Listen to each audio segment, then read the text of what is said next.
Hello everyone, welcome to Karthikeya IAS Academy. Let's discuss today's current affairs. The first topic is Sri Lanka scraps India port deal, offers another project.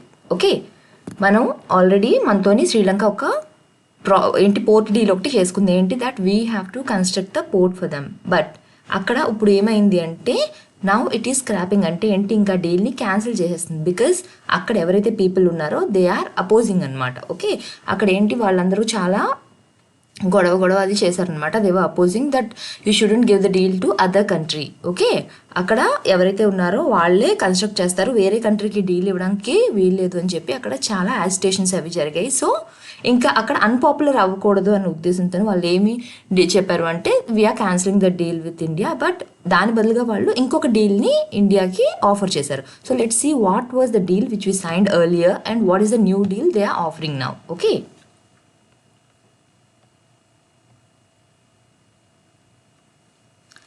the Rajapaksa government in Sri Lanka which is facing the threat of nationwide agitations. Okay, అక్కడ agitations ఏ లెవెల్లో ఉన్నాయి, మొత్తం whole nation వైడ్గా ఉన్నాయి because of the port privatisation. Port privatisation అంటే అక్కడ government ఏజెన్సీకి ఇవ్వకుండా ఇక్కడ బయట వేరే కంట్రీ వాళ్ళకి అది కన్స్ట్రక్ట్ చేయమని ఇస్తున్నారు కాబట్టి అక్కడ యాజిటేషన్స్ అన్నవి మొదలుపెట్టారు. So because of that they have cancelled the agreement which was signed with ఆ కంట్రీ ఇన్ 2019లో ఇండియా అండ్ జపాన్తో కలిసి Sri Lanka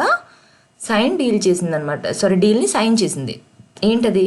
for the construction of east container terminal. East container terminal ఎక్కడది? కొలంబో పోర్ట్ దగ్గర ఈస్ట్ కంటైనర్ టర్మినల్. కన్ఫ్యూజ్ అవ్వద్దు, ఈ word గుర్తుపెట్టుకోండి. East container టర్మినల్ని construct చేయడం కోసం మనతోని పోర్ట్ ఎక్కడ కొలంబో పోర్ట్లోని చేయాలి అని చెప్పి డీల్ అనేది సైన్ అయింది. బట్ ఇప్పుడు ఏంటి, అక్కడ ఉన్న పీపుల్ దానికి ఒప్పుకోవడం లేదు. They are doing agitations. దానివల్ల ఏం చేశారు, క్యాన్సిల్ చేశారు. అయితే ఇక్కడ మన తరఫున ఉన్న ఇన్వెస్టర్ ఎవరు for that construction? Adani group. Okay, అయితే as they have cancelled that deal, instead of that they are offering another deal to India, that is to construct west container terminal. East container terminal ఏదైతే ఉందో దాని కోసం మన agitations అయింది కదా, దాని బదులుగా ఇప్పుడు వాళ్ళు they are asking us to develop west container terminal of the same port. Okay, next ఇది ఏంటి, పబ్లిక్ ప్రైవేట్ పార్ట్నర్షిప్ మోడల్లోని అలాంగ్ విత్ జపాన్. ఓకే, కాకపోతే ఏంటి, even they know that India may not accept this అని వాళ్ళకి తెలుసు. This is unilateral and India ఒప్పుకోకపోవచ్చు అని they already of the view. అయితే అదానీ గ్రూప్ ఏదైతే ఇప్పుడు ఇన్వెస్టర్ అని చెప్పానో, if you see Adani group it is also building a tranship port at Vizhinjam near Thiruvananthapuram in Kerala.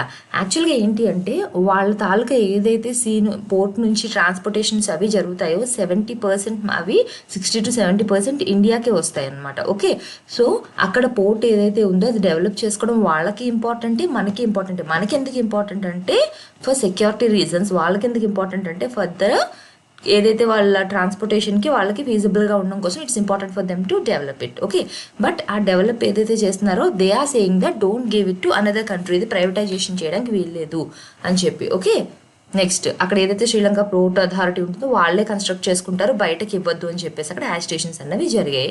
So ఇంకా ఎక్కువగా అన్పాపులర్ అయిపోతున్నాము అని చెప్పి గవర్నమెంట్ ఏం చెప్పింది అంటే వీఆర్ క్యాన్సిలింగ్ ఇట్. వాళ్ళకి అగెన్స్ట్గా వెళ్ళి ఇంత యాజిటేషన్స్ జరుగుతుంటే వాళ్ళకి అగెన్స్ట్గా వెళ్ళి వీ కెనాట్ గివ్ దిస్ అని చెప్పేసి డీల్ని వాళ్ళు క్యాన్సిల్ చేశారు. ఓకే, నెక్స్ట్ ఇక్కడ అదానీ గ్రూప్ కోసం ఏం చెప్పాను, they are constructing a transshipment port. Next being developed primary to wean away India bound transshipment traffic from Colombo నుంచి ఏదైతే ఇండియాకి వస్తుందో వాటి కోసం, ఆ షిప్స్కి వాటి కోసం అని ఫీజిబుల్గా ఉండాలి ట్రాన్స్పోర్టేషన్ అని చెప్పి ఇది కన్స్ట్రక్షన్ అనేది చేశారు at Kerala. Next Adani ports and special economic zone limited APSEZ, a group company of the Adani Group. Adani Group lo this is one company and this is India's largest private port operator. Okay, ప్రైవేట్గా ఏమైనా port operators ఉన్నారంటే అందులో పెద్దది ఇది మనకి ఇండియాలోని ఏంటి అదానీ గ్రూప్ది. Okay, next why it is so big, because it has rights to operate 11 strategically located ports. Strategical ఏవైతే ఇంపార్టెంట్ ఉన్నాయో మనకి పోర్ట్స్, అలాంటివి 11 ports they are operating. Next ఎప్పటి నుంచి అది in 2001 they started with 1 port and now they are operating nearly 11 ports. Okay, next why this is considered, ఈ వాళ్ళు ఏం చెప్తున్నారంటే మీరు ECT ఏదైతే అడుగుతున్నారో ఓకే సేమ్ ఇదే విధంగా మనకి WCT కూడా ఉంటుంది, యూ క్యాన్ డెవలప్ దట్. అప్పుడు కూడా మీకు సిమిలర్ బెనిఫిటే ఉంటుంది. If India really want to see for the security reasons అక్కడ కూడా మీరు డెవలప్ చేసుకోవచ్చు. This is not a small one. అంటే ఏంటి, ఈస్ట్ వైపు ఎలా అయితే ఉందో ఇక్కడ వెస్ట్ వైపు కూడా అంతే ఉంటుంది, అదేం చిన్నది కాదు. This is also a large one, you can develop even that అని చెప్పి వాళ్ళు చెప్పుకోవడం, వాళ్ళు చెప్తున్నారనమాట, ఎవరు, శ్రీలంక పోర్ట్ అథారిటీ వాళ్ళు. ఓకే, అయితే why we are so much concern about this ECT అంటే ఫర్ ద సెక్యూరిటీ రీజన్స్. ఎందుకని చెప్పి because China Merchants Port Holdings Company holds 85% stake in the Colombo International Container Terminal. ఎంత మొత్తం హోల్డింగ్ ఉంది చైనాకి? 85% ఉంది. సో అంటే మనకు ఆల్రెడీ తెలుసు కదా, చైనా ఎంతవరకు మ్యాక్సిమం ప్రతిదీ ఆక్యుపై చేస్తున్నట్లుగా ప్రతి ప్లేస్లోని కూడా దాని ఇన్వెస్ట్మెంట్స్ పెడుతూ ప్రతి చోట కూడా దాని రోల్ అన్నది, దాని ప్రెజెన్స్ అన్నది ఉండేలాగా చేసుకుంటూ వెళ్ళిపోతుంది. సో మనకి సెక్యూరిటీ రీజన్స్ కోసం అని చెప్పి we want to develop that port. Okay, next, government formally seals 48 crore rupees deal to produce 83 Tejas LCA. Okay, already మనం తేజాస్లోని లాస్ట్ టైం కూడా డిస్కస్ చేసాం క్లాస్లోని, Mark 1A గురించి, Mark 1 వాటి కోసం, Mark 2 కోసం మనం డిస్కస్ చేసాం. ఓకే, అయితే ఇప్పుడు ఏంటి, గవర్నమెంట్ మనకి ఎంత డీల్ చేసింది? 48,000 crore to HAL. Same last time దేనికి ఇచ్చిందో HAL, అక్కడ నుంచి వీళ్ళు దే ఆర్ ప్రొక్యూరింగ్ 83 తేజాస్. ఈ నెంబర్ అనేది గుర్తుపెట్టుకోండి, 83 తేజాస్ LCA. ఓకే, అయితే తేజాస్ అంటే ఏంటి, ఆల్రెడీ దీనికోసం కూడా నేను లాస్ట్ క్లాస్లో మీకు చెప్పాను. Tejas is a single engine highly agile multi role supersonic fighter aircraft. అంటే ఏంటి, it is having multi role, only ఒక సింగిల్ పర్పస్ కోసం డిజైన్ చేసింది కాదు. It is like it will be working on different purposes. Okay, and it is used to operate in high threat air environment. ఎక్కడైతే మనకి threat అనేది ఎక్కువ ఉంటుందో అటువంటి ఎన్వైరన్మెంట్స్లో ఇది బాగా యూజ్ అవుతుంది. నెక్స్ట్, ఈ కాంట్రాక్ట్ ఏదైతే ఉందో మనకి ఇప్పుడు ఏరో ఇండియా సెరమనీ జరిగింది కదా, అక్కడ దీన్ని హ్యాండ్ ఓవర్ చేశారు in the presence of our defence minister. Okay, ఇంకా కొంచెం ఫర్దర్ క్లాసెస్లో మనం ఏరో ఇండియా గురించి, ఏరో షో ఏదైతే ఉంటుందో దానికోసం కూడా మనం డిస్కస్ చేద్దాం. Okay, next, the cabinet committee on security chaired by prime minister Narendra Modi. ఇది గుర్తుపెట్టుకోండి, ఎవరు చైర్పర్సన్ అనేది, ఏదైనా కమిటీ ఉంది అంటే దాని చైర్పర్సన్ ఎవరు అనేది మీరు గుర్తుపెట్టుకోవాలి. Here it was chaired by prime minister Narendra Modi. అంటే మన ప్రైమ్ మినిస్టర్ చైర్మన్గా ఉంటున్నారు దేనికి, cabinet committee on security. Okay, it approved a deal to procure 73 Tejas MK IA variant, 10 LCA Tejas MK1 trainer aircraft from HAL. మొత్తం ఏమేమి తీసుకుంటున్నారనేది, these things may not come in prelims, but డెఫినెట్గా మీరు ఎస్ఏస్ ఏమైనా రాస్తున్నప్పుడు మెయిన్స్లో you can use this. Okay, ఈ words use చేయొచ్చు. అండ్ నెక్స్ట్, రీసెంట్గా ఏం తీసుకున్నారు, Mark 2 తీసుకున్నారు, ఇంక ఇప్పుడు ఏం తీసుకుంటున్నారు, తేజాస్ LCA ప్రొక్యూర్ చేస్తున్నారు. Next, preliminary survey shows deposits of lithium in Mandya district of Karnataka. Okay, అయితే ఫస్ట్ మాండ్యా డిస్ట్రిక్ట్ అనేది ఎక్కడ ఉంది చూద్దాం. మన ఇండియాలోని మన కర్ణాటక ఎక్కడ ఉంటుంది, సదర్న్ పార్ట్లో ఉంటుంది. ఈ సదర్న్ పార్ట్లోని మనకి ఇక్కడ మాండ్యా డిస్ట్రిక్ట్ అనేది ఉంది. Okay, so if you see ఇక్కడ కర్ణాటకలోని ఇక్కడ మనకి మాండ్యా డిస్ట్రిక్ట్ అనేది ఉంది. ఓకే, అయితే ఏంటి ఇక్కడ ఫైండ్ అవుట్ చేశారు అంటే there are deposits of lithium అని చెప్పి చెప్తున్నారు. ఓకే, అయితే ఏంటి, ఓన్లీ ప్రిలిమినరీ సర్వే జరిగింది, డీప్గా ఎక్స్ప్లోరేషన్ చేసేసి ఎంత వచ్చింది ఏంటి అవన్నీ చూడడం ఇంకా జరగలేదు. జస్ట్ ప్రిలిమినరీగా సర్వే అనేది చేశారు. ఓకే, అది కూడా ఎంతవరకు, జస్ట్ లిమిటెడ్ సబ్ సర్ఫేస్ పైన కొన్ని లేయర్స్ వరకే వాళ్ళు డిక్ చేసి చూశారు ఎంత ఉంది ఏమి ఉంది అన్నది. So they have found that there are deposits of lithium there. Okay, next, ఇది ఎవరు మనకి చెప్పింది, directorate for exploration and research. Okay, atomic minerals directorate for exploration and research, and this is a part of department of atomic energy, and they found that there is presence of lithium. Okay, దగ్గర ఎంత ఉందని చెప్తున్నారు, lithium sources of 1600 tons. Okay, 1600 tons అది ఉందని చెప్తున్నారు. ఏ ప్లేసెస్లో అన్నది ఇక్కడ ఇచ్చారో చూడండి. The pegmatites of Marlagalla, Allapatnam area, Mandya district, Karnataka. So మెయిన్గా మీరు గుర్తుపెట్టుకోవాల్సింది మాండ్యా డిస్ట్రిక్ట్ అని గుర్తుపెట్టుకోండి. నెక్స్ట్, దేనికి ఇవి యూజ్ చేస్తారు, ఈ లిథియం అన్నది మనకి ఎక్కువగా ఎక్కడ కనిపిస్తుంది అంటే they are used in ceramics, glass, telecommunication and aerospace industries. Next, ఇవి మనకి ఎక్కువగా ఎక్కడ కనిపిస్తాయి, ion batteries, lubricating grease, high energy additive to rocket propellants, optical modulators for mobile phones and has converted to tritium. Okay, ఇవన్నీ కూడా మనకి ఏంటి uses of lithium అన్న దాంట్లో మీరు రాసుకోవచ్చు. Like if you get any essay on that about any minerals ఒక side heading పెట్టి యూజెస్ అని చెప్పి పెట్టుకోవచ్చు. Okay, next, this is even used as a raw material for thermonuclear reactions, that is fusion. ఈ పక్కన మీరు పిక్చర్ చూస్తే this is a ion battery. Okay, next thermonuclear applications అంటే అప్పుడు ఏంటి మనకి, thermonuclear application makes lithium as prescribed substance under which act under the atomic energy act of 1962. ఈ point అన్నది ఒకటి కీ పాయింట్ మీరు గుర్తుపెట్టుకోండి. And it permits AMD for exploration. ఏవైతే మనకి ప్రిస్క్రైబ్డ్ సబ్స్టెన్స్ అని ఉందో దానికి like under this act it is prescribed substance, so దాన్ని ఎక్స్ప్లోర్ చేసుకోవడానికి మనకి పర్మిషన్ అనేది ఇచ్చారు. ఓకే, ఎక్కడ మన కంట్రీలో. It's not like you can go somewhere else and if you find the mineral ores there you can dig that. Okay, మన కంట్రీలోని ఏవైతే ఉన్నాయో, మన ఇండియా లోపల మన డొమైన్లో ఏవైతే ఉన్నాయో వాటిని మీరు ఎక్స్ప్లోర్ చేసుకోవచ్చు అని చెప్పి. అయితే ఇప్పుడు ప్రిస్క్రైబ్డ్ సబ్స్టెన్స్ని చేసుకోవచ్చు అని చెప్పారు. అసలు యాక్చువల్గా ప్రిస్క్రైబ్డ్ సబ్స్టెన్స్ అంటే ఏంటి?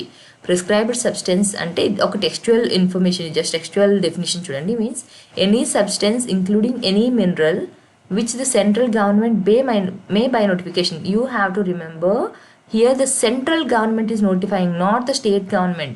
In case a material like a mineral means oka particular state lo unna kuda deposit, the state government cannot declare it. It is the central government who is notifying that it has a prescribed substance. Okay, by notification prescribed being a substance which is in its opinion is or may be used for the actually దేనికోసం ఇది use చేస్తారు, for the production or use of atomic energy or research into matters connected therewith. Okay, ఏవైతే మనకి atomic energy produce చేయడానికి use చేస్తారో అలాంటి మెటీరియల్స్ని వాళ్ళు ప్రిస్క్రైబ్డ్ సబ్స్టెన్స్గా చేస్తారు. And who can do that? The central government can notify it. Okay, అయితే అందులో ఏమేమి ఉంటాయి అంటే uranium, plutonium, thorium, beryllium, deuterium, ఇంకేవైతే ఈ మెటీరియల్స్ తాలూకు డెరివేటివ్స్ కానీ వీటి కాంపౌండ్స్ కానీ ఉంటాయో వాటిని కూడా ఈ లిస్ట్లోని ఇంక్లూడ్ చేస్తారు. All these are known as prescribed substances, the substances which are used for the production of atomic energy. Okay, అయితే దీన్ని ఎవరు మనకి నోటిఫై చేస్తారు అంటే central government. The state cannot declare it, the central government will notify a particular substance as a prescribed substance. Next, new species of snake eel found in bay of Bengal by researchers. ఎప్పుడు కూడా species అన్న మాట ఎక్కడ news పేపర్లో విన్నా you have to learn it, ఎందుకంటే వాటి మీద క్వశ్చన్స్ వచ్చే ఛాన్సెస్ చాలా ఎక్కువ ఉన్నాయి. అయితే this is the new species. ఈల్లోని ఇది ఒక కొత్త వెరైటీ ఇప్పుడు కొత్తగా కనుక్కున్నారు. ఓకే, అయితే ఇది మనకి ఎక్కడ కనిపించింది? బే ఆఫ్ బెంగాల్లోని కనిపించింది. Okay, Bay of Bengal coast దగ్గర కనిపించింది. అయితే దీని పేరు ఏం పెట్టారు అంటే Indian fringe lip eel. Fringe lip eel. Okay, ఇది మనకి ఎక్కడ దొరుకుతుందంట? Paradip and Petuaghat harbours. ఈ పారాదీప్ అన్నది మనకి ఎక్కడుంది? పోర్టు ఒడిస్సాలో ఉంది. పెటువాఘాట్ ఏదైతే ఉందో హార్బర్ అది మనకి ఎక్కడుంది? వెస్ట్ బెంగాల్లో ఉంది. సో ఓకే, మనకి ఇప్పుడు ఇఫ్ యూ కన్సిడర్ ఇలా ఇండియా తీసుకున్నప్పుడు మనకి వెస్ట్ బెంగాల్ ఇక్కడ అండ్ ఒడిస్సా ఇక్కడ ఉంటుంది కదా. సో మనకి ఈ ఒడిస్సాలోని మనకి ఏముంది?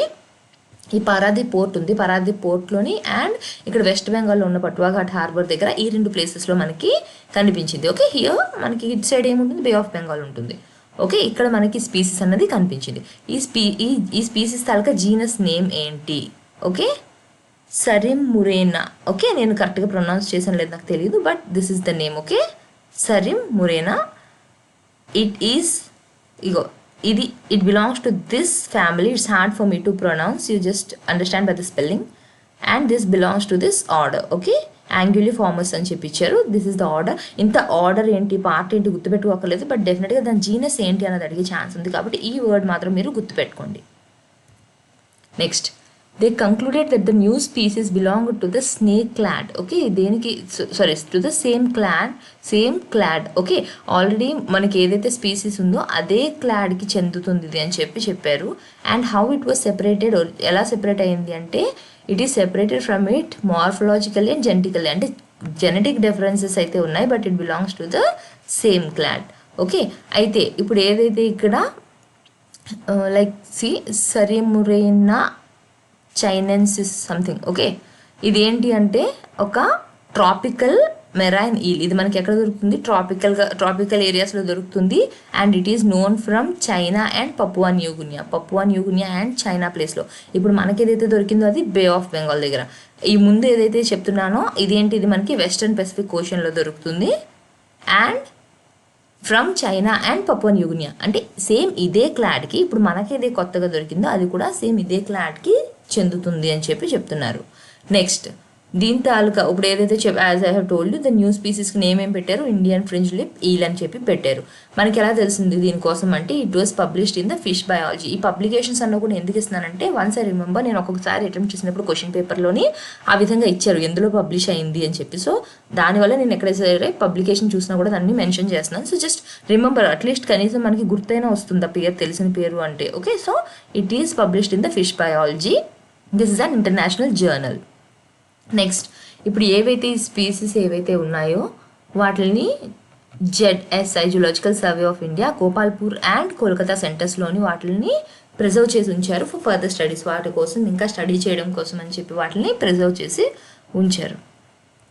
Next, it was the second new fish species discovered by researchers from Odisha coast. Odisha కోస్ట్లోని ఇలా కొత్త ఫిష్ స్పీసీస్ని డిస్కవర్ చేయడంలో this is the second time, this is the second species past 2 yearsలో అనమాట. పాస్ట్ 2 yearsలో తీసుకుంటే this is the second species. అయితే ఫస్ట్ వన్ ఎప్పుడు మనకి కనుక్కున్నారంట 2018లోని వాళ్ళు ఒక న్యూ స్పీసీస్ని కనుక్కున్నారు. దాని పేరు మోరే ఈల్. ఈ పక్కన ఏదైతే పిక్చర్ ఉంది కదా అది మోరే ఈల్ది. Okay, a snake like fish from the Bay of Bengal at Gopalpur on Sea, a fishing town in Odisha's Ganjam district. ఒడిస్సాలోని గంజాం డిస్ట్రిక్ట్లోని మనకి గోపాల్పూర్ సీలోని మనకి ఏం కనిపించింది, ఈ మొరాలీల్ అన్నది 2018లో వాళ్ళు కనుక్కున్నారు. ఓకే, నెక్స్ట్ ఎందుకు పాస్ట్ది కూడా చెప్పాను అంటే మనం ఓన్లీ ప్రెజెంట్దే చూస్తాం, అంటే which is the newly found species చూస్తాం. But sometimes they don't ask us about the newly found species, they may ask us ప్రీవియస్గా ఏముంది దాని పేరు కూడా అడగొచ్చు. సో ఇది కూడా గుర్తుపెట్టుకోండి. ఓకే, నెక్స్ట్ దీని పేరు ఏమని పెట్టారు, ఒడిస్సీ మురే అని పెట్టారు. ఆల్రెడీ నేను ప్రీవియస్ క్లాసెస్లో మీకు ఏం చెప్పాను, ఎప్పుడైనా ఒక స్పీసీస్ కనుక్కున్నప్పుడు ఈధర్ దాన్ని ఎవరైతే కనిపెట్టారో రీసెర్చర్స్ ఎవరైతే స్టడీ చేశారో వాళ్ళ పేరైనా పెడతారు, లేదు అంటే అది ఏ ప్లేస్లో దొరికింది ఆ ప్లేస్, లేదంటే ఏదైనా హిల్ ఏరియాస్లో దొరికితే ఆ హిల్ అలా, లేదా ఫారెస్ట్లో దొరికితే ఆ ఫారెస్ట్, అలా వాటి పేర్లు ఇంక్లూడ్ చేస్తారు, అంటే యాడ్ చేస్తారు దాంట్లో. ఓకే, సో దీనికి ఏమని పేరు పెట్టారు, ఒడిస్సీ మురే. సో మీకు మురే ఈల్ అన్న ఒడిస్సీ మురే అన్నా సరే రెండు ఒకటే. నెక్స్ట్, ది ఫస్ట్ మనం ఫస్ట్ కనిపెట్టింది ఏంటి అంటే దీన్ని, ఈ స్పీసీస్. దీని తర్వాత ఇప్పుడు సెకండ్ వన్ ఏదైతే మనం ఇండియన్ ఫ్రెంచ్ లిప్ ఈల్ అని చెప్తున్నాం, that was the second one. Okay, so there was only a single species. ఇప్పటి వరకు కూడా ఓన్లీ ఒక సింగిల్ స్పీసీసే ఉండేది అంటిల్ దిస్ వాజ్ ఫౌండ్. ఈ కొత్తది ఫైండ్ అవుట్ చేసినంత వరకు కూడా ఇలాగా అన్ప్యాటర్న్ ఈల్స్లోని ఇది ఒకటి ఉండేది. బట్ ఇప్పుడు ఎన్ని ఉన్నాయి, కొత్తది కూడా కనుక్కున్న తర్వాత now we are having two species. అంటే ఏంటి, ఇట్స్ నాట్ లైక్ స్పీసీస్ లేవు అని కాదు, బట్ ఇంకా మనం స్టడీ చేయాలి, రీసెర్చ్ చేస్తే మనకు తెలుస్తూ ఉంటుంది. బట్ ఇప్పటి వరకు కనుక్కుని మనకు తెలిసినంత వరకు ఎన్ని ఉన్నాయి, there are 2 species now. Okay, ఇప్పటి వరకు ఒకటే ఉండేది, నా they found a new species, కాబట్టి now they are 2 species which belong to the same type. అయితే ఈల్లో ఎన్ని టైప్స్ ఉన్నాయి టోటల్గా ఇండియాలోని అంటే total 200 species of moray eels are there in India. Okay, మొత్తం మురే ఈల్స్ మొత్తం ఎన్ని ఉన్నాయి, 200 species ఉన్నాయి ఇండియాలో. Next, flourishing juliflora a drain on Ethiopia's water resources. అంటే ఏంటి అంటే ఇది ఏదైతే ట్రీ ఉందో అది ఏం చేస్తుందంటే it is consuming a lot of water. అక్కడ ఉన్న వాటర్ రిసోర్సెస్ అన్నింటినీ కూడా ఇది మొత్తం యూజ్ చేసేసుకుంటుంది. ఎప్పుడైతే మనకి ఉన్న వాటర్ రిసోర్సెస్ అన్నీ ఇలాంటి ఒక ప్లాంట్ యూజ్ చేసుకుంటే ఏవైతే వాళ్ళకి ప్రొడక్టివ్గా ఉన్న ప్లాంట్స్ ఉంటాయో, ఓకే, వాళ్ళ లైఫ్ స్టాక్ కోసం కానివ్వండి, లేకపోతే వాళ్ళు ప్రొడ్యూస్ చేసుకునే వేరే ప్లాంట్స్కి వాటర్ అన్నది సప్లై తగ్గిపోతుంది and they will be adversely affected. So here if you see the juliflora, దీని పేరు ఏంటి, Prosopis juliflora, and this is the invasive plant. Invasive అని ఎప్పుడు అంటాం, when it is brought from some alien place. అంటే జనరల్గా అక్కడది అది కాదు, అక్కడ ఎండవి కాదు, but it was brought from somewhere. అది అంటే యాక్సిడెంటల్గా రావచ్చు, విల్లింగ్గా కూడా తీసుకురావచ్చు, ఏ విధంగా అయినా రావచ్చు ఇన్వేసివ్ స్పీసీస్ అనేది. అది వచ్చిన తర్వాత what it will be doing, అక్కడ ఏవైతే నేటివ్గా ఉంటాయో ఆ స్పీసీస్ని డామినేట్ చేసేస్తుంది. వాటికన్నా వీటి నెంబర్ ఎక్కువ పెరిగిపోతుంది. అండ్ కొన్ని రోజులకి ఏమవుతుంది, అక్కడ నేటివ్గా ఎండమిక్గా ఏవైతే స్పీసీస్ ఉంటాయో అవి ఏమవుతాయి, ఎక్స్టెంట్ అయిపోతాయి. బికాస్ ఇంకా సర్వైవ్ అవ్వలేవు, వీటితో కంపీట్ అయ్యి అవి సర్వైవ్ అవ్వలేవు, ఇవి అంత డామినేటింగ్గా స్ప్రెడ్ అయిపోతూ వెళ్ళిపోతుంది అనమాట. So here this invasive species is severely depleting water resources. ఏ ఏరియాలో ఎక్కువగా కన్సర్న్ ఉంది అంటే మనకి Afar region of Ethiopia. Ethiopia ఎక్కడుంది, మనకి ఆఫ్రికాలో ఉంది. ఓకే, అఫార్ రీజియన్, ఇథియోపియాలోనున్న అఫార్ రీజియన్లోనిది ఎక్కువగా ఉంటుంది. నా this is threatening the livelihoods and ecosystem. ఒకవైపు ఎకోసిస్టమ్ డిస్టర్బ్ చేసేస్తుంది and the other thing is livelihood కూడా ఎఫెక్ట్ అవుతుంది. మీకు లైఫ్ స్టాక్ కానివ్వండి, మీరు కావాల్సిన ప్లాంట్స్ ఏవైతే గ్రో చేస్తున్నారో ఆ ఏరియాస్ అంతా ఇది ఆక్యుపై చేసేస్తుంది and it is consuming all the water. అలాంటప్పుడు ఏమవుతుంది, మీ ఆల్రెడీ ఏదైతే పంట మీరు వేసుకున్నారో it will be destroyed. So ఎక్కడ ఇది ఎక్కువగా ఎఫెక్ట్ చేస్తుందంటే యారిడ్ అండ్ సెమీ యారిడ్ లో lands of Eastern Africa. If there is well enough water then they అంటే అంత పట్టించుకోకర్లేదు. But already arid and semi arid అంటే అక్కడ వాటర్ రిసోర్సెస్ ఉండడమే చాలా తక్కువ ఉంటాయి.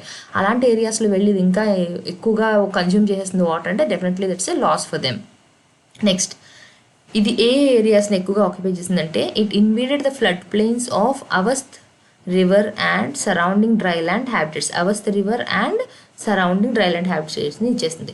సి నా you will be studying completely about this plant and everything. But వాళ్ళు ఇదేమీ క్వశ్చన్ అడగకుండా వాళ్ళు డైరెక్ట్గా ఏం అడుగుతారంటే ఇక్కడ అవస్థ రివర్ అనే టాపిక్ వచ్చింది న్యూస్లో కాబట్టి అవస్థ రివర్ దాకా లొకేషన్ ఎక్కడ, ఏ కంట్రీలో ఉంది అవి అడుగుతారు. సో ఎప్పుడైనా ఒక న్యూస్లో ఏదైనా ఆర్టికల్ చదువుతున్నప్పుడు అక్కడ ఏమైనా సరే జియోగ్రఫికల్ లొకేషన్ ఏదైనా ఉంది అంటే డెఫినెట్గా దాన్ని మ్యాప్లో పాయింట్అవుట్ చేసుకొని రాసుకోండి.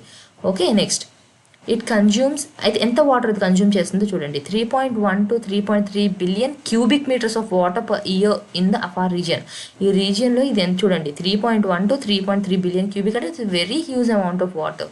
ఓకే, అండ్ ఇంకొక స్టడీ చెప్పిన దాని ప్రకారం ఏంటంటే a single tree consumes 1 to 36 litres of water per day. ఒక చెట్టు పర్ డే అంత వాటర్ తీసుకుంటుందంటే if there are around 100 trees అది ఎన్ని వాటర్ అప్పుడు కన్జ్యూమ్ చేస్తుందో చూడండి. Next, the volume of water should be sufficient. ఇది ఎంతైతే వాటర్ కన్జ్యూమ్ చేస్తుందో if you use the same water with that water we can irrigate about 4,60,000 hectares of cotton, 3,30,000 hectares of sugar cane. యాక్చువల్గా sugar cane, cotton వీళ్ళకి ఎక్కువ water use అవుతుంది. అటువంటిది ఇది ఎంత వాటర్ యూజ్ చేస్తుందో ఆ వాటర్ని యూజ్ చేస్తే we can grow this much of cotton and sugar cane. అంటే ఎంత పంట లాస్ అవుతుందో చూడండి, lack of water because these invasive plants are consuming the water. Okay, these are the main crops in that area. అంటే ఇది కూడా ఒక point మీరు గుర్తుపెట్టుకోవాలి. ఆ ఏరియాలో మెయిన్ క్రాప్స్ ఏంటి మనకి, cotton and sugar cane. Okay, the region would have generated an estimated net benefit of approximately $320 million and $470 million per growing season from cotton and sugar cane respectively. ఇది కానీ water అంత consume చేయకపోయి ఉంటే, ఇన్ని హెక్టార్స్లో cotton and sugar క్యాన్ని పండించి ఉండుంటే వీళ్ళకి ఎన్ని మిలియన్ డాలర్స్ బెనిఫిట్ వచ్చేదో చూడండి. So all this is affected by the invasive species. This species has become an invasive weed. అసలు ఇది ఎలా వచ్చిందంట, ఎలా వచ్చింది కదా ఫస్ట్ అది లెట్స్ సీ లైక్ ఎక్కడెక్కడికి అది ఇన్వేజివ్ వీడ్గా వచ్చిందో. It is in many parts of Africa, Australia, Asia including India. అంటే ఏంటి, మన ఇండియాలో కూడా ఉంది ఇది. The plant had pervaded Banni grasslands in India's Gujarat. ఇండియాలో ఎక్కడ ఉంది అని అడిగితే అది కూడా గుర్తుపెట్టుకోండి. ఇండియాలో ఉందా లేదా అంటే yes it is in India. ఇండియాలో ఎక్కడ ఉంది అంటే Banni grasslands of India's గుజరాత్లోని బన్నీ గ్రాస్ ల్యాండ్స్లోని. ఎప్పుడు వచ్చింది ఇది మనకి, in the 1960s and it is linked with is destruction. ఈ బన్నీ గ్రాస్ ల్యాండ్స్ ఏవైతే గుజరాత్లో ఉన్నాయో ఇవి డిస్ట్రాయ్ అయిపోవడానికి కారణం ఏంటి మనకి అంటే ఈ invasive species. Okay, next జూలిఫ్లోరా was. అసలు ఇది ఎలా వచ్చింది, ఆఫ్రికాలో ఎక్కడి నుంచి వచ్చిందంట, ఈస్టర్న్ ఆఫ్రికాలోని ఫస్ట్ దీన్ని ఇంట్రొడ్యూస్ చేశారు. దేనికోసం అంట, to increase the availability of wood, charcoal production, livestock feed and to stabilise soil in degraded ecosystem. Soil ఏదైతే ఉందో దాన్ని స్టెబిలైజ్ చేయడానికి, ఎరోడ్ అయిపోతుంది కదా చెట్లు లేకపోతే, రూట్స్ అవి పట్టుకోకపోతే.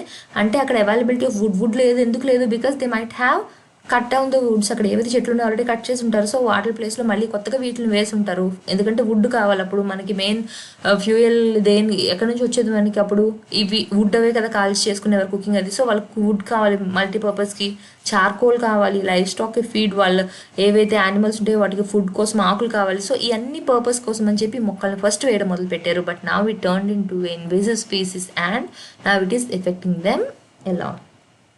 సి ఇప్పుడు మీరు ఈ మ్యాప్లో చూడండి, this is Africa map and here you can find Ethiopia. Ethiopia ఎక్కడ ఉంది, ఈస్టర్న్ సైడ్ హార్న్ దగ్గర ఉంది చూడండి ఇథియోపియా. ఓకే,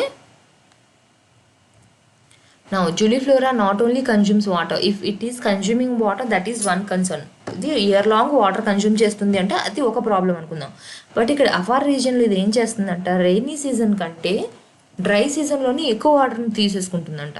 ఎందుకని, దానికి రైనీ సీజన్లో అవైలబుల్గా ఉంటుంది. బట్ ఇక్కడ డ్రై సీజన్లో ఏమవుతుంది, తక్కువ వాటర్ ఉంటుంది కదా, తక్కువ వాటర్ని కూడా చాలా ఎక్కువగా కన్జ్యూమ్ చేసేసుకుంటుంది అనమాట. అంటే ఏంటి, రైనీ సీజన్ కంటే కూడా డ్రై సీజన్లోని చాలా ఎక్కువ వాటర్ కన్జ్యూమ్ చేస్తుంది in the Afar region. That is also a main concern. So ఇప్పుడు ఈ అఫార్ రీజియన్ అంటున్నాం. Where is Afar region? ఇప్పుడు ఇది మనకి ఆఫ్రికాలో ఇథియోపియా అనుకుంటే ఇథియోపియాలోని అఫార్ రీజియన్ మనకి ఇక్కడ ఉంది. Okay, Afar region is even near to Djibouti, చూసుకోండి. Okay, next panchayats to spend 1.42 lakh crore on land and sanitation. Sorry, on water and sanitation. ఏంటి రెండింటి మీద యూజ్ చేస్తున్నారు? Water and sanitation. 15th Finance Commission recommended that 60% of rural local bodies, okay, ఏదైతే rural local బాడీస్కి grants వచ్చాయో అందులోంచి 60%ని వాళ్ళు వాటర్ అండ్ శానిటేషన్ కోసం యూజ్ చేయాలి అని చెప్పేసి ఎవరు రికమెండ్ చేశారంట? 15th ఫైనాన్స్ కమిషన్ రికమెండ్ చేశారు and it was accepted. Okay, so దేనికోసం యూజ్ చేయమంటున్నారు? Water conservation, drinking water provisions and to manage house hold waste and excreta management. అంటే ఏంటి? రెయిన్ వాటర్ హార్వెస్టింగ్ కానివ్వండి, డ్రింకింగ్ వాటర్ కన్సర్వ్ చేయడం, జనరల్గా ఉన్న వాటర్ని కన్సర్వ్ చేయడానికి, అవన్నీ కూడా రూరల్ ఏరియాస్లో వాటికి, ఇదంతా కూడా మనకి వాటర్ కన్జర్వేషన్కి వస్తుంది. అండ్ శానిటేషన్ అంటే ఏంటి? మనకి ఏదైతే సివేజ్ కానీ డ్రైన్ ఏదైతే మన ఇంట్లోంచి వెళ్తుందో బయటికి, డస్ట్ కానీ ఏదైతే గార్బేజ్, వాటిని మేనేజ్ చేయడం. ఓకే, ఈ డ్రైనేజ్ కానీ సివేజ్ ఏవైతే ఉంటాయో వాటిని ఎలా మేనేజ్ చేయాలి, దానికోసం ఈ రెండిట్ల కోసం కూడా యూజ్ చేయమని చెప్పారు. ఓకే, ఎంత ఇచ్చిన ఫండ్స్లో మొత్తం 60% దానికి యూజ్ చేయమంటున్నారు. ఓకే, మెయిన్గా ఎలాంటి ఏరియాస్లో ఎక్స్క్రీటా మేనేజ్మెంట్ అవన్నీ చేయాలి? Including maintaining the open defecation free status. Already కొన్ని స్టేట్స్కి అయితే ఓడిఎఫ్ స్టేటస్ వచ్చిందో దాన్ని మెయింటైన్ చేయాలి. అది కంటిన్యూ అవ్వకుండా ఒకసారి స్టేటస్ వచ్చాక again if they start defecating in the free lands లేకపోతే ఓపెన్గా, then there is no use. Okay, so వాటిని కంటిన్యూ చేయాలి. అసలు ఈ ఓడిఎఫ్ స్కీమ్ అనేది మనకి దేంట్లో వచ్చింది? స్వచ్ఛ భారత్ మిషన్లో 2019లో స్టార్ట్ చేశారు. ఏమని? ఓపెన్ డెఫికేషన్ అనేది ఇంక ఉండకూడదు, ఎవరింట్లో వాళ్ళు టాయిలెట్స్ అవి కన్స్ట్రక్ట్ చేసుకొని వాటిలో వెళ్ళాలి అని. సో దాన్ని మెయింటైన్ చేయడం కోసం కూడా యూజ్ చేయమని చెప్తున్నారు ఈ funds. Okay, more than 500,000 of villages and 616 districts were declared ODF as on March 31st, 2019. 2019 కల్లా మనకి 500,000 హాఫ్ అండ్ 6 విలేజెస్ అండ్ 616 డిస్ట్రిక్ట్స్ని ఓడిఎఫ్గా డిక్లేర్ చేశారు. నెక్స్ట్ ద కమిషన్ అది ఎంత గ్రాంట్ చేసిందంట? అసలు ఫండ్స్లో 60% యూజ్ చేయమని చెప్తున్నాం కదా, అందులో ఎంత యాక్చువల్గా గ్రాంట్ చేశారంట? 4,36,361 crore ఇచ్చింది. Okay, from the central device tax pool to local governments. ఇది ఎవరికి లోకల్ గవర్నమెంట్స్ అంటే? బోత్ రూరల్ అండ్ అర్బన్ ఇద్దరికి కూడా ఇచ్చారు ఫర్ 2021 to 26కి. అండ్ ఇందులోంచి రూరల్ బాడీస్కి ఎంత వెళ్తుందంట? 2,36,805. ఈ నెంబర్స్ మీరు ఏమి గుర్తుపెట్టుకోవాల్సిన అవసరం లేదు, జస్ట్ ఒక అండర్స్టాండింగ్ కోసం ఎక్స్ప్లెయిన్ చేస్తున్నప్పుడు చెప్తున్నాను అంతే.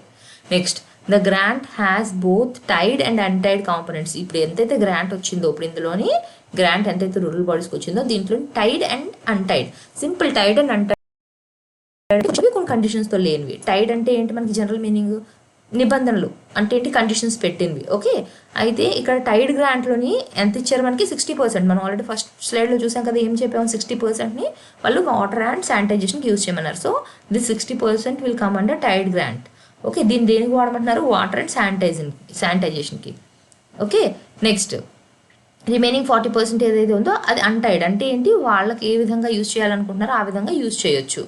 Local bodies are free to choose how to spend it. వాళ్ళు ఎలా ఏంటి నీడ్స్ వాళ్ళకి ఏమున్నాయో దాని ప్రకారంగా వాళ్ళు యూజ్ చేసుకోవచ్చు. టోటల్ గ్రాంట్ ఏదైతే ఉందో it will B spent on 29 Panchayat responsibilities mandated by the constitution. అయితే ఇప్పుడు ఏంటి? ఆల్రెడీ మనకి పంచాయతీ వాళ్ళకి కొన్ని ఇస్తారు కదా రెస్పాన్సిబిలిటీస్, వాటిని మొత్తం ఎన్నవి 29 ఉన్నాయి. 29 పంచాయతీ రెస్పాన్సిబిలిటీస్ మనకి as per the constitution provisions ఎవరు ఇచ్చారు? కాన్స్టిట్యూషన్లో ఉన్నాయి. దానికే యూజ్ చేయాలి. యూజ్ చేయమన్నారు అంటే వాళ్ళకి నచ్చినట్టు యూజ్ చేయడం కాదు, ఆ రెస్పాన్సిబిలిటీస్ని ఫుల్ఫిల్ చేయడానికి యూజ్ చేయాలి. ఓకే, అయితే ఈ గ్రాంట్ ఏదైతే ఉందో it will be equally divided for water and sanitisation. Why? ఎందుకు చెప్పండి? ఎందుకు water sanitization?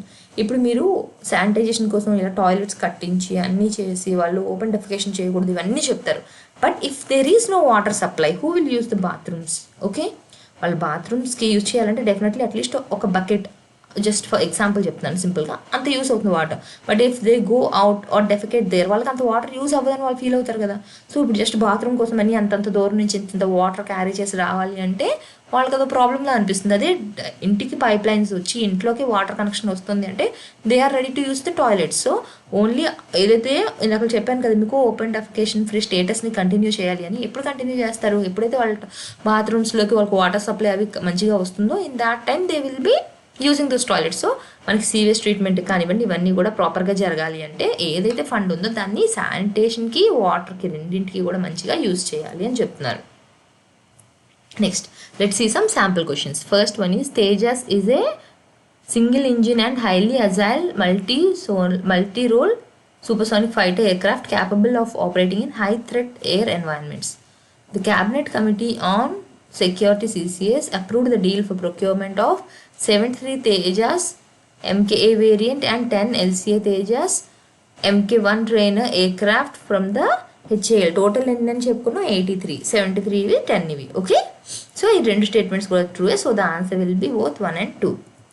Next, with reference to research being published in the recent edition of Fish Biology, which of the following statements is correct? New species of snake eel found in Bay of Bengal. This is true. The genus of the species is this. This is true.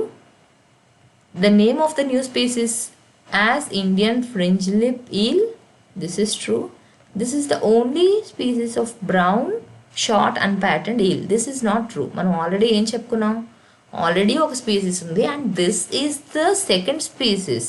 This is not the only species. This will be counted as the second species. So this statement is wrong. So ఇప్పుడు మనకి ఏమేమి correct వచ్చాయి 1, 2 and 3 and answer will be C 1, 2 and 3. Okay, next, recently in news Prosopis julifora is ఇదేంటి అని అడుగుతున్నారు. Indicator స్పీసీసా, keystone స్పీసీసా, invasive స్పీసీసా, endemic species. This is an invasive species. Invasive species అంటే ఏమని చెప్పాను మీకు, ఏదైతే వేరే ఏలియన్ ల్యాండ్ నుంచి వచ్చి అక్కడ ఉన్న ఆల్రెడీ ఎండమిక్ ఏవైతే ఉన్నాయో వాటిని డామినేట్ చేస్తూ అక్కడ ఉన్న వాటిని ఇంకా కొన్ని రోజులకు వాటిని సర్వైవల్ కూడా కష్టమైపోతుంది and this will be occupying a large amount of land. Okay, ఇక్కడ నెక్స్ట్ ఫస్ట్ నుంచి చూద్దాం. ఓకేనా, ఇండికేటర్ స్పీసీస్ అంటే ఏంటంటే ఏవైతే స్పీసీస్ ఉంటాయో మనకి వాటి తాలూకు ప్రెజెన్స్ అంటే అవి బాగా పెరగడం వల్ల లేదా బాగా తగ్గిపోవడం వల్ల మనకి ఇండికేట్ చేస్తాయి అనమాట that there is something good or something bad. అవి బాగా పెరుగుతుంది అంటే ఓకే ఇక్కడ ఈ కండిషన్స్ బాగున్నాయి వీటి సర్వైవల్కి, so they are able to survive, అందుకే వాటి నెంబర్ పెరుగుతుంది అని చెప్పి అనుకుంటాం.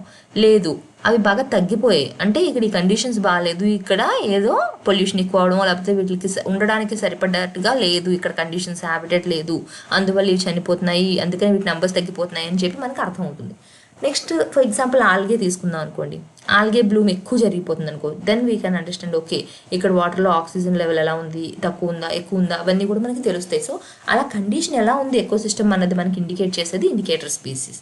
నెక్స్ట్ వన్ ఏంటి అంటే కీస్టోన్ స్పీసీస్. కీస్టోన్ స్పీసీస్ అంటే ఏంటి మనకి ఏవైతే విచ్ ప్లేస్ అండ్ సింపుల్ టర్మ్స్లో which plays an important role in the ecosystem అనుకుందాం. అంటే ఏంటి దానికి ఏమైనా ఎఫెక్ట్ అయిందంటే it will be affecting the whole ecosystem. దాని మీద ఫుడ్ చైన్లోనే అదొక మెయిన్ రోల్ ప్లే చేస్తుందంటే దాంతోపాటు ఉన్నవన్నీ కూడా ఎఫెక్ట్ అవుతున్నాయి.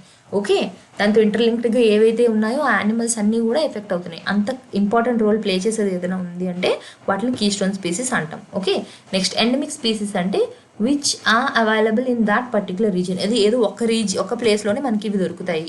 ఇప్పుడు చాలా మటుకు మనకి యానిమల్స్, బర్డ్స్, ప్లాంట్స్ ఇండియాలో ఎండమిక్ ఉన్నాయి అంటే ఏంటి అవి మనకి ఇండియాలోనే దొరుకుతాయి. మీరు ఇండియా దాటి వేరే కంట్రీకి వెళ్తే అవి మనకి దొరకవు. అప్పుడు దాన్ని ఏమంటాం, these plants are endemic to India, these species are endemic to India. అలా అక్కడ మాత్రమే వన్ రీజియన్లోనే దొరికితే వాటిని ఎండమిక్ అని చెప్పి అంటాం. సో హియర్ మన ఆన్సర్ ఏంటి, this is a invasive species. Okay, thank you.